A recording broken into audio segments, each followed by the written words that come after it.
Jom Walemon, on jarama au épisode 5 e nder lewru Cork hande jaboden ko namdal gote yimbe sivo page o pose question wonde honno jomum foti organiser dum do nyamde mum wala nyamel durant sen humto ha kajje. Bon, donc ça dépend de notre ça dépend communauté mononio, ça dépend habitude alimentaire zone mononio aussi. Par exemple, nyam de doyen, nyamel do yimno tadiratni, c'est pas la même chose Sénégal. Sénégal c'est pas la même chose les gens qui sont Guinée, ngoni nandane Gambie, nandane Maroc, nandane Algérie par exemple. Donc au fond digi habitude alimentaire modum, hinder même pays par exemple comme le cas de la Mauritanie par exemple, ou de communauté même la même façon ne compteur go fofu digi spécificité modum no way holko nandi mais wadi holko certifié. Donc ça dépend zone mo gonda. Donc il faut tenir compte de ordon aspect pour mbawa wilne de change wala ndokadum des conseils nganda holon problème digi et no nyamiratni biya la changer donc il faut nganda jomum, il faut nganda on ko holon holto ummi holto woni exactement de nganda habitude mako ça andi habitude mako bawa changer habitude mako to habitude on moyen cadre d'une manière générale ni wadi des habitudes net de faut adopter was pour was not des habitudes mo fewan kanyum bolway totul ondum bolway haban ondum jaban ko dum woni réponse et job question net pose question net bolway totul des conseils hol net do faut organiser guide comme ha yettoto ɗantoɗo et so fini comme kejjere holko foti ñamde aussi ɗum ɗo fof mbay organise ɗum wawi wonde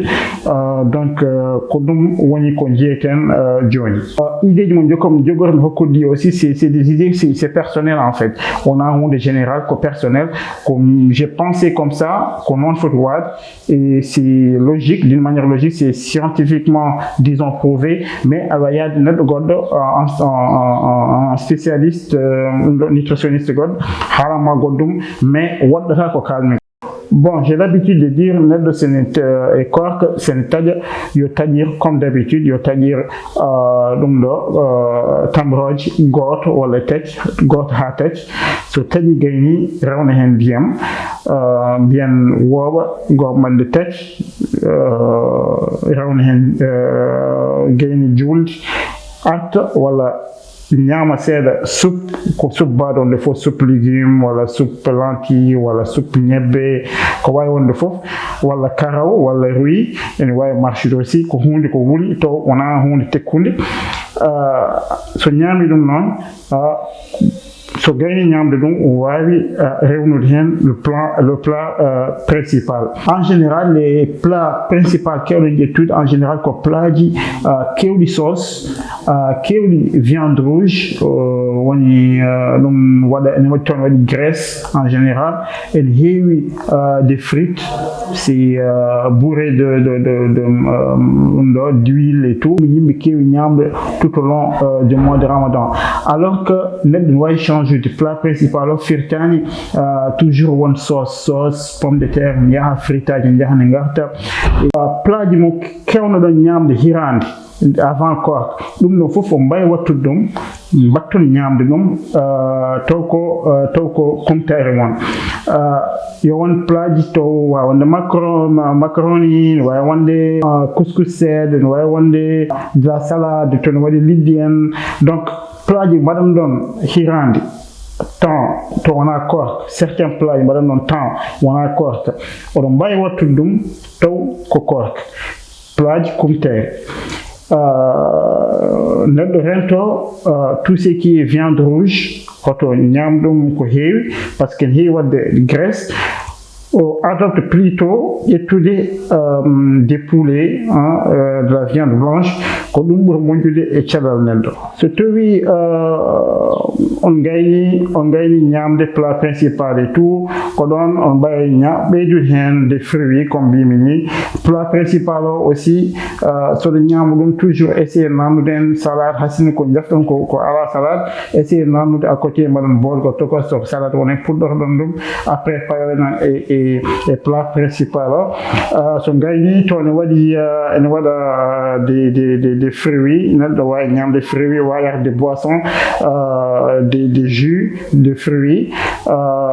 mais hoto sukar comme par exemple bissap. Mi anda to on jeeɓi épisode mo mbannomi sur le boisson les boissons mbawɗen yarde yimɓe ndenta sukar par exemple sur bissap mi haali wonde yimɓe poti rentade sukar e nder jammaji korko aussi il faut limiter la consommation du sucre, il faut éviter d'en consommer des quantités trop élevées. Donc neɗɗo wawi accude des bissap afami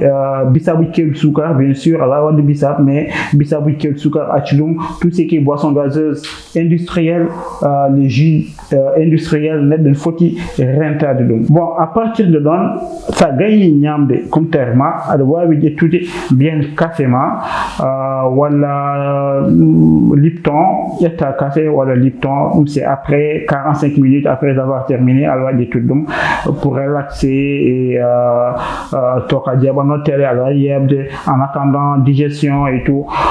À partir de là, non, ça gagne hier de tout. Je dirais la personne faut organiser au maximum 23h30 minuit pour voir jogade doingol normal en attendant kedjer fini kedjer so fini kedjer non way danta to gayni kedjer. Alors pourquoi bodo nen faut organiser doingol mudum ni en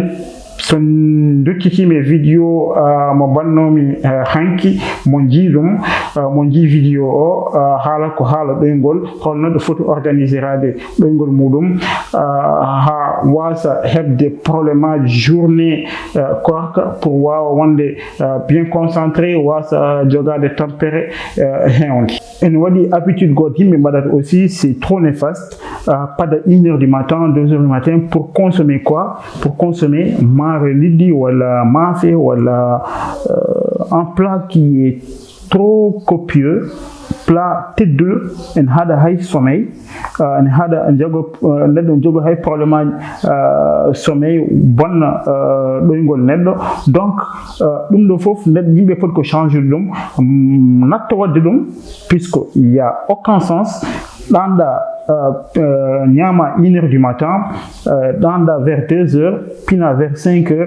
tu vois déjà ɗoygol ma ka peccuɗo ɗum to fotani waɗirde noon. J'espère que mi jaabima namdal ma mais pour résumer fof wonde sa taƴa tamroje goto walla ɗiɗi ha tati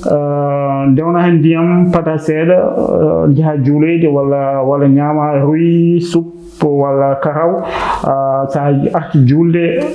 continue ko ñamanɗa ko ça continue ha ɓooyi mbiyen 15 minutes après 20 minutes après alors ƴettude plat principalement de préférence soit accompagné ko wawi wonde fo plat principal ko wawi wonde fo soit accompagné un peu de la salade kadu gadortoɗa après ñama plat principalement et plat principal on ndentude tout ce qui est sauce uji en des frites parce qu'en heewi nebam donc ça gayni aɗa wawi ƴettude des fruits des jus traditionnel mo kewɗen wadde enen neɗɗo foti rentade sukar mo ɓeydata hen o puisque en wawi addude d'autres problèmes ça gayni noon 15 minutes 20 minutes à 30 minutes 45 minutes aɗa wawi ƴettude café walla Lipton tisane et tu peux consommer tranquillement en attendant l'heure de sommeil aɗa wawi ɗanade bien 23h 23h30 minuit pour mbawa jogade ɗoygol de qualité pina pour kedjer yoni kedjer pina pour kadjela après away dans tade hasinko sel. J'espère que jabima namdal mam on jarama on heddibe aussi sur le jigi namde odo mbawi poser des questions binno mes commentaires kono no wadirni voilà mon vidéo, je fais des petites recherches, oui, ça demande des recherches. Après, nous avons nam dalgal. On jarama, bodam fadi nam de goddi, inshallah. On jarama.